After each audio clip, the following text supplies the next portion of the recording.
olimlar suhbatida, domlalar suhbatida o'tiring, eshiting. Qo'y, ashlarni qo'yma qasan uni. Domlalar sabay suratda domlalarini bir gal eshit, bitta so'z qolsin ichingda.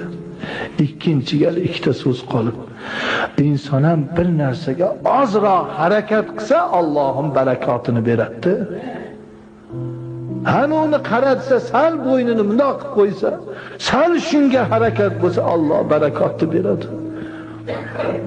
Amri ma'ruf eshitgisi kelmasa, bir kitobni olib bunday o'qiy, nima deb yozilibdi, qani bir tanishib chiqay degisi kelmasa, bir domlalarning suhbatida o'tirgan odamdan bir so'z eshitgisi kelmasa, yuraveradi. Amri ma'rufni ta'sirini eting. Buxoroy sharifda 70 yil amri ma'ruf qildirishmadi. Buxoroda amri ma'rufga ruxsat yo'q edi kommunistlarning paytida. Shuning uchun Buxoroning xalqi eshitmagandan keyin, bo'lmasam juda xalqi mehrli, muhabbatli xalq. Birov etmagandan keyin, yetkizmagandan keyin uzoqlashib ketaveradi. Mana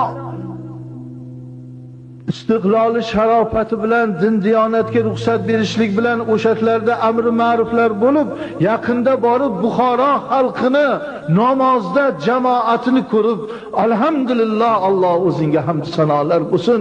Shuning uchun hamma zamonani jihodi bu amri ma'ruf bo'ladi. Amri ma'ruf bilan yetkaziladi, nahiy munkar bilan gunohdan qaytariladi.